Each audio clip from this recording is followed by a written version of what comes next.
Welcome back to your own channel Nick Bhagat and farms. आज आपण गोखळी पंचबिघाला आहोत, तालुका फलटण, जिल्हा सातारा. अनिरुद्ध सरांच्या फार्मवरती आपण. तर यांच्याकडे टोटल उस्मानाबादीचा फार्म आहे, क्रॉसिंग नाही काय नाही, टोटल प्युअर उस्मानाबादी. तर आपण सरांकडूनच विचारून घेऊया. आणि सरांना हेल्प मॅडम करतात पूर्ण फार्म मॅनेजमेंट करायला. तर आपण मॅडम आणि सरांकडून जाणून घ्या की ते पूर्ण फार्म कसा मॅनेज करतात. त्यांचा टोटल वर्क एक्सपिरियन्स त्याच्यातला 1 वर्षाचा आहे. नमस्कार नमस्कार मॅडम. सर तुमचं इंट्रोडक्शन द्या. मी अनिरुद्ध सोपनराव गावडे, मुक्काम पोस्ट गोखळी पंचबिघा, तालुका फलटण, जिल्हा सातारा. आपण म्हणजे हे जेव्हा स्टार्ट केलं तुम्हाला ह्याच्या आधीचा काय अनुभव होता का? एक वर्ष मी त्याच्या आधी याचा अनुभव घेतलेला आहे. पूर्ण बऱ्याच फार्मवरती फिरून आलो. त्याच्यानंतर बाकीचे फार्म बघितल्यानंतर आपल्या फार्ममध्ये कशा पद्धतीचं आपण त्यांना ट्रीट केलं पाहिजे तशा पद्धतीने मी सर्व माझा गोठा तयार करून घेतला. म्हणजे तुम्ही आधी 1 वर्ष अनुभव घेतला. शिवाय बरेचसे गोटे पाहून आलो, चांगले चांगले नामांकित गोटे ते पाहून आलो आणि त्याच्यानंतर हा सगळा प्रयोग केला. म्हणजे तुम्ही फक्त महाराष्ट्रातच फिरलात की कुठे? मी कर्नाटकमधला एक फार्म बघून आलो होतं. म्हणजे तिकडचं म्हणजे देवाला गेलो होतो, तर त्यांनी मी त्यांचं सांगितले जण आहे म्हणून तर बघून आलो. मध्ये नळदुर्गला गेलो होतो, तुळजापूर शेजारी पाहिले, कराडचं पाहिले, निमकरांचा पाहिला फलटणमधला, बरेच मित्रांचे महिन्याचा एक आहे तो पाहिला. आपण म्हणजे आता काय वाटतं याच्यात पूर्ण आपण सेटल आहे की आता याच्यात तुम्हाला अजून काय करायची इच्छा आहे? नाही, आता अजून तर काय, आता तर व्यवस्थित आहे, आता काय अडचण नाही. आता आपण हे जे शेड बांधलंय आणि ज्या शेळ्या घेतल्यात तर याचं मला टोटल बजेट सांगा ना, कसं म्हणजे तुम्ही काय कॅल्क्युलेशन केलेलं? साधारण आता ह्या शेडला, ह्या फार्मला म्हणजे आता जी एवढे दिसते माझ्या प्राणी वगैरे हे, याला टोटल माझे 8.5 लाख रुपये गेले आता. अच्छा, फक्त शेड बांधायला की? नाही, दोन्ही प्राणी आणि शेड दोन्ही शेड पण झालं त्याच्यामध्ये आणि प्राणी पण झालं. तर करताना शेड आपण काय केलं की थोडंसं हेवी बनवलं टोटल, त्यामुळे माझा कन्स्ट्रक्शन कॉस्ट जास्त गेलेली त्याच्यामध्ये. असं म्हणजे म्हणजे इतक्या खर्चाची गरज नाही त्याला, पण ॲक्च्युली मी केलेलं आहे ते. कारण माझं कसं आहे की गायांचा बी गोठा आहे ना, तर त्याच्याबरोबर मटेरियल मी आणलं, त्यामुळे मला ते कॉस्टली पडतं. गायांचा पण गोठा झालाय बऱ्यापैकी. हे स्ट्रॉंग बांधण्याचं एक कारण काय असतं की मला ह्याच्यात दरवर्षी मेंटेनन्स नको आहे त्यासाठी ते केलेलं आहे. दरवर्षी त्याच्यात परत मेंटेनन्स आलं तर मग नाही, त्याच्यामुळेच नको म्हटलं ते की थोडंसं हे बनवलं, लॉंग लाईफसाठी हे बनवलं. म्हणजे वन टाइमच तुम्ही वन टाइम सेटलमेंट केली. बरोबर.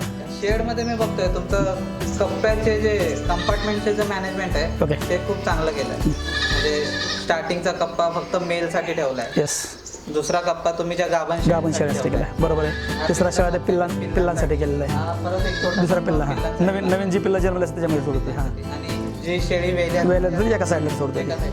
सर कप्प्यांचं जे मॅनेजमेंट आहे, आता तुम्ही 3 कप्पे या साईडला, 3 कप्पे साईडला.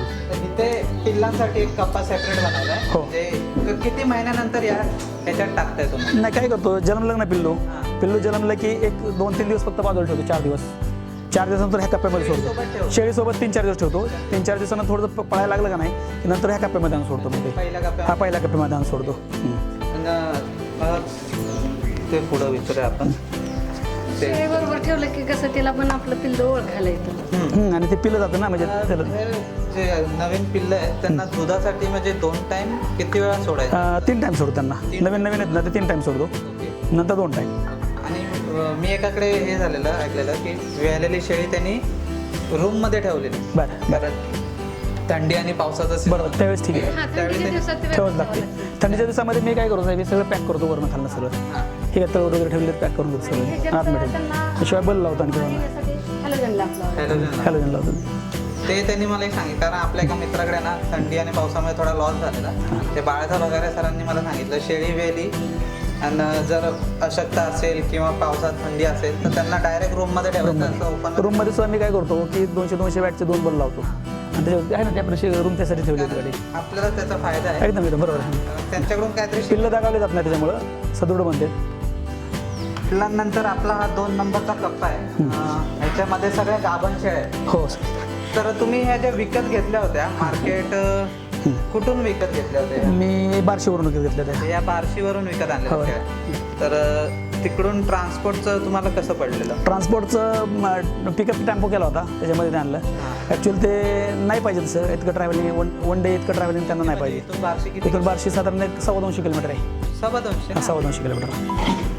पण 250 किलोमीटरला ट्रॅव्हलिंगला शिस्त यावं लागतं आणि गाभण शेळ्या असेल तर त्यांना प्रॉब्लेम येतो. गाभण आणले होते. गाभण शेळ्या होत्या त्याच्यामध्ये, बऱ्यापैकी गाभण होत्या आणि साधारण 40% बिगर गाभण होत्या. पण ज्या गाभण शेळ्या होत्या त्यांना ट्रॅव्हलिंगला त्रास झाला खूप.